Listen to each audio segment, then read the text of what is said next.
Hello everyone, welcome once again in my YouTube channel in AK career academy. तो देखिए, अभी हम लोग क्लास 9th के हिस्ट्री को पढ़ रहे हैं और इसमें आज के क्लास में तीसरा चैप्टर स्टार्ट करेंगे जो है फ्रांस की क्रांति यानी रिवॉल्यूशन ऑफ फ्रांस। और ये 1789 में वहां जो क्रांति हुआ था उसके बारे में जानना है। आगे हम लोग क्लास 10th में पढ़ेंगे फ्रांस की दो और क्रांति जो 1830 और 1848 में हुआ, लेकिन यहां जानना है 1789 की फ्रांसीसी क्रांति के बारे में, और यह एक बहुत ही बड़ी क्रांति थी। अब देखिए, 1789 में फ्रांस में जो क्रांति हुआ, यह क्रांति फ्रांस में निरंकुश राजतंत्र के विरुद्ध हुआ था। यानी फ्रांस में राजतंत्रात्मक शासन व्यवस्था था और वहां की जो राजतंत्र थी काफी निरंकुश थी, यानी काफी निर्दयी थी। और फ्रांस में बुर्बो राजवंश का शासन चल रहा था और इसके जो शासक हुआ करते थे वो काफी निरंकुश और अयोग्य साबित हो रहे थे, जिसके चलते फ्रांस की जनता की स्थिति काफी दयनीय होती चली जा रही थी।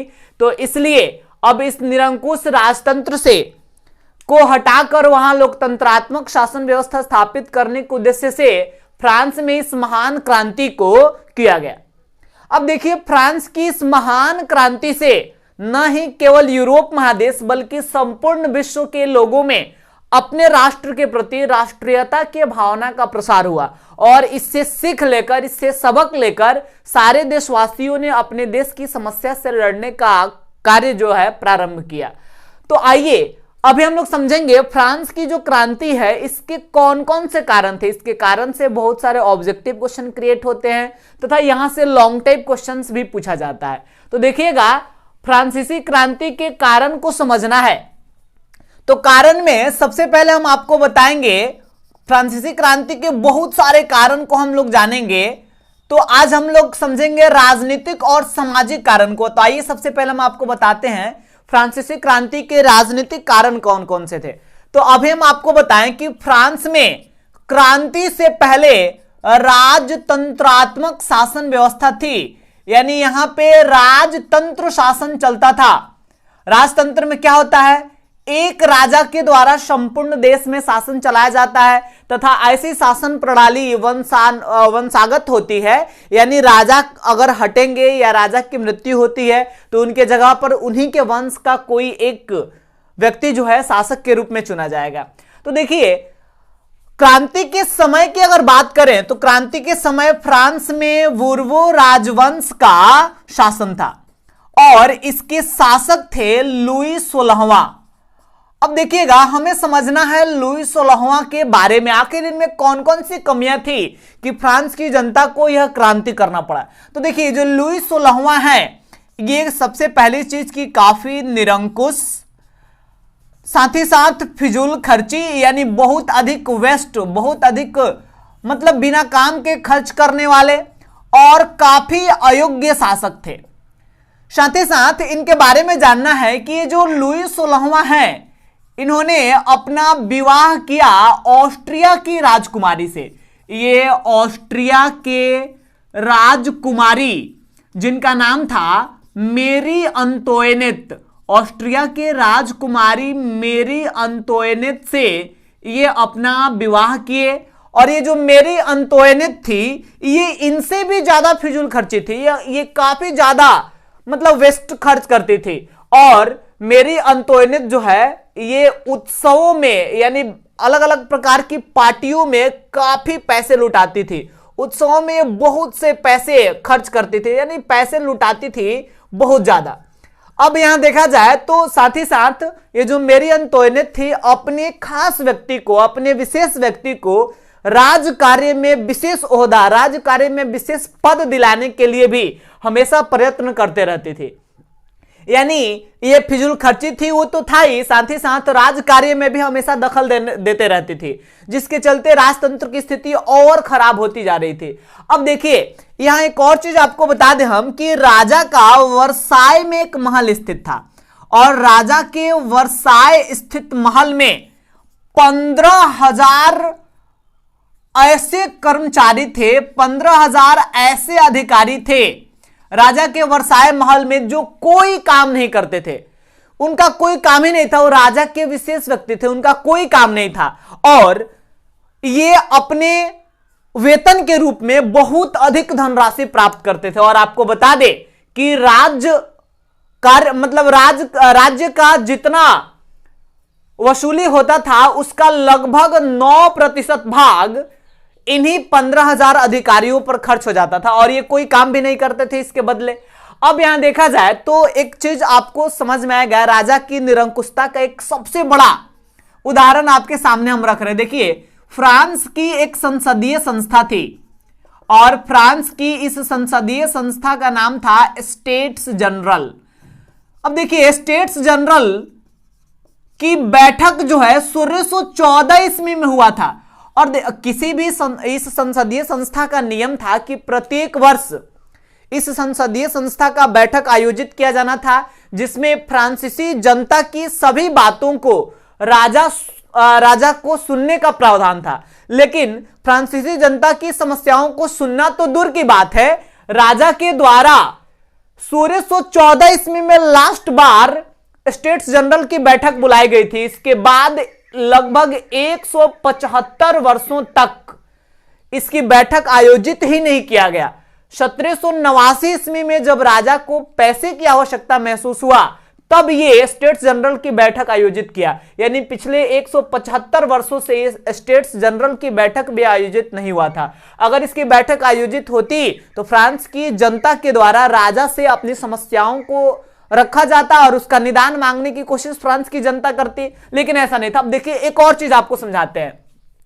फ्रांस में राजा की निरंकुशता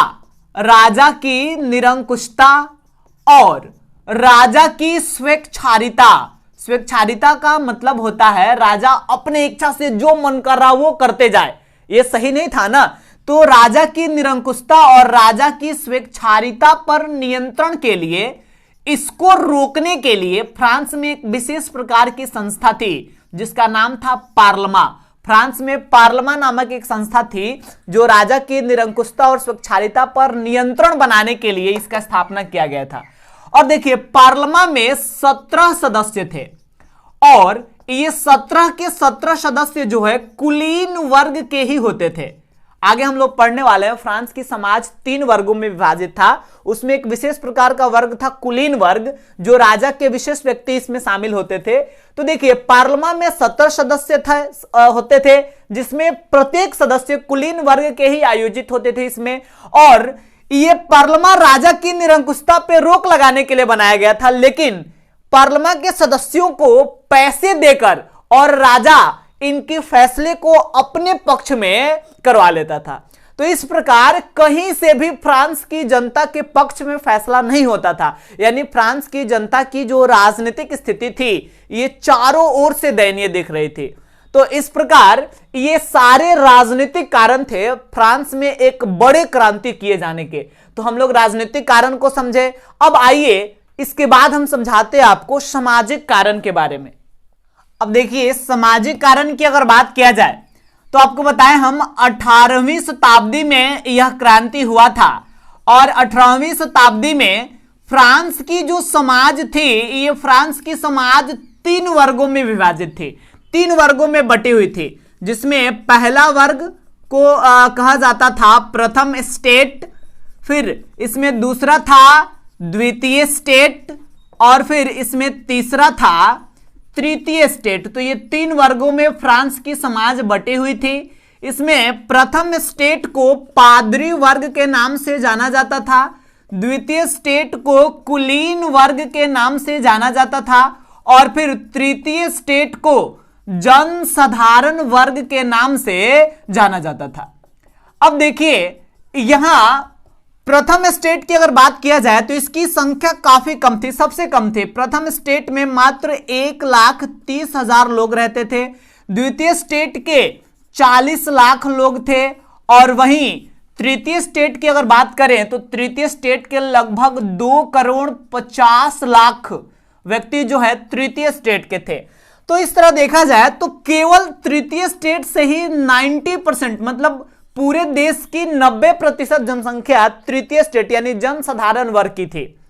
लेकिन इसके बावजूद भी मतलब तृतीय स्टेट के लोगों को विशेषाधिकार प्राप्त नहीं था, यानी इन्हें किसी भी प्रकार का विशेष अधिकार नहीं दिया गया था, बल्कि सारे अधिकार, सारे विशेष अधिकार जो स्पेशल राइट्स थे वो प्रथम स्टेट और द्वितीय स्टेट के लोगों को ही प्राप्त था।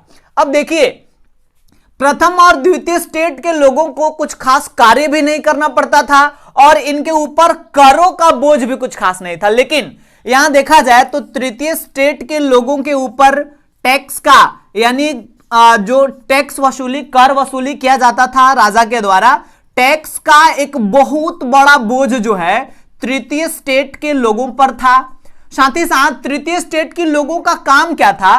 तो इन लोगों का काम था, बस तृतीय स्टेट के लोगों का काम था स्वामी का, यानी इनके जो मालिक होते थे उनका सेवा करना, वहीं उनके घरों में काम करना, उनके खेतों में काम करना। फिर देखा जाए तो सैन्य सेवाएं देना, यानी देश में जो सैनिकों का सेवा होता है, सैन्य सेवाएं प्रदान करना। साथ ही साथ सड़क निर्माण में सहयोग करना। तो ये सारे कार्य जो है तृतीय स्टेट के लोगों के द्वारा किया जाता था। अब देखिए, यहां पे एक चीज कहा जाता है कि फ्रांस में पादरी वर्ग के लोग पूजा करते थे, यानी पादरी वर्ग के लोग का काम था पूजा करना। फ्रांस में कुलीन वर्ग के लोगों का काम था शासन करना, यानी शासन चलाना। कहने का मतलब राज्य कार्य में भागीदारी लेना, राज्य कार्य में शामिल होना, या हम कह सकते हैं लड़ाई वगैरह करना भी इनका काम था। साथ ही साथ अब जनसाधारण वर्ग की बात करें तो जनसाधारण वर्ग का काम था पादरी वर्ग और कुलीन वर्ग, इन दोनों वर्गों की खर्चे जुटाना। अब सोचिए, ये कौन सा न्याय हो रहा है फ्रांस के समाज में कि एक वर्ग केवल पूजा कर रहा है, दूसरा वर्ग शासन चला रहा है और तीसरा वर्ग जो है इन दोनों वर्ग की खर्चा जुटा रहा है। तो इस प्रकार से अगर देखा जाए तो फ्रांस के समाज में जितने भी वर्ग के लोग रहते थे उन सारे वर्ग के लोगों में कहीं से भी, मतलब सारे वर्ग के लोगों को समानता की नजर से नहीं रखा गया था, बल्कि प्रथम और द्वितीय स्टेट के लोगों को काफी विशेष अधिकार प्रदान किए गए थे, लेकिन तृतीय स्टेट के लोगों के साथ काफी अन्याय किया जाता था। तो इसलिए ये जनसाधारण वर्ग के लोगों ने एक बड़े क्रांति शुरू करने का कार्य जो है प्रारंभ किया। तो फ्रांस की क्रांति का सामाजिक कारण और राजनीतिक कारण आज के क्लास में हम दोनों समझ लिए। आपको करना क्या है, आज जो भी आप समझे हैं इसमें से उसको कॉपी में नोट करने की कोशिश कीजिए, सिस्टमैटिक क्रम से सारी चीजों को लिखिए। अगर समझ में नहीं आ रहा है तो एक दो बार और इस वीडियो को दोबारा चलाकर देखिए, गारंटेड आप इसको लिखने में सक्षम होंगे। तो आज के वीडियो में हम इतना ही रहने देते हैं और अगले क्लास में हम समझेंगे फ्रांसीसी क्रांति के आर्थिक कारण, सैनिक कारण, व्यक्तिगत कारण, धार्मिक कारण और तत्कालीन कारण, यानी इसके समस्त कारणों को अगले क्लास में हम लोग देखेंगे।